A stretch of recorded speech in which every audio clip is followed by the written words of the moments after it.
ईश्वर का प्रेम, दया और अनुग्रह आप सबों को प्राप्त हो और ईश्वर का वचन आपके जीवन में परिवर्तन लाए। आज 5 जुलाई 2026 साधारण समय का 14वां रविवार है। पुराने नियम में ईश्वर ने अपने लोगों से अटूट लगन, चमत्कारी रूप से जरूरतें पूरी करने और कभी न टूटने वाले वादों के जरिए प्रेम किया।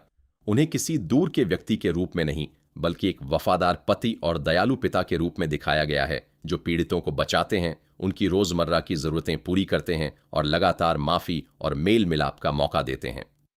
पहला पाठ जकरिया की किताब से लिया गया है, जो हमें बताता है कि प्रभु सिय्योन में राज करने आएंगे।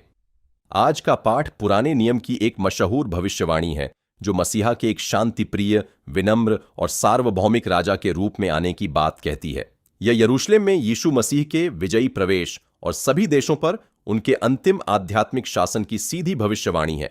खास इलाकों तक सीमित रहने वाले सांसारिक साम्राज्यों के उलट ये राजा दुनिया भर में शांति लाएंगे और पूरी धरती पर अपना शासन फैलाएंगे।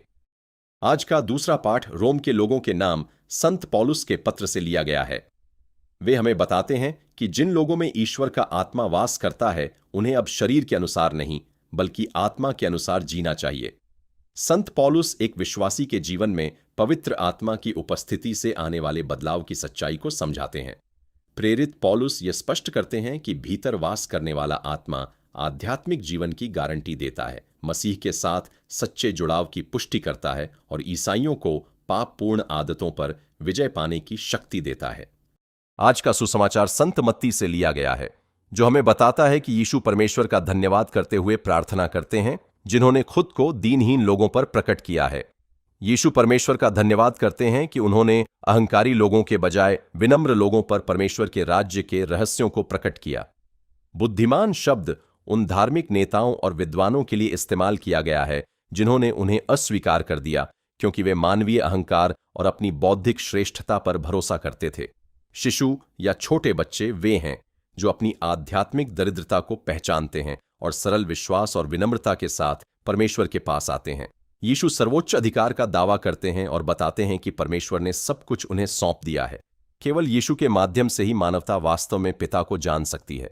फिर वे उन सभी लोगों को अपने पास आने का निमंत्रण देते हैं जो जीवन के भारी बोझ और धार्मिक अपेक्षाओं से थक चुके हैं, ताकि उन्हें सच्चा आराम और राहत मिल सके। प्रार्थना। हे प्रभु यीशु ख्रीस्त, मैं आपके पास वैसे ही आता हूं जैसा मैं हूं। मैं थका हुआ हूं और ऐसे बोझ उठाए हुए हूं जिन्हें अकेले उठाना मेरे लिए बहुत भारी है। मैं आपके उस प्यार भरे निमंत्रण को स्वीकार करता हूं जिसमें आपने मुझे अपना बोझ आपके चरणों में रखने के लिए कहा है। कृपया मेरे भारी बोझ को ले लें और मेरी आत्मा को वह गहरा आराम और शांति दें जो केवल आप ही दे सकते हैं। मुझे आपके साथ साथ चलना सिखाएं और आपके कोमल और विनम्र स्वभाव को अपनाना सिखाएं।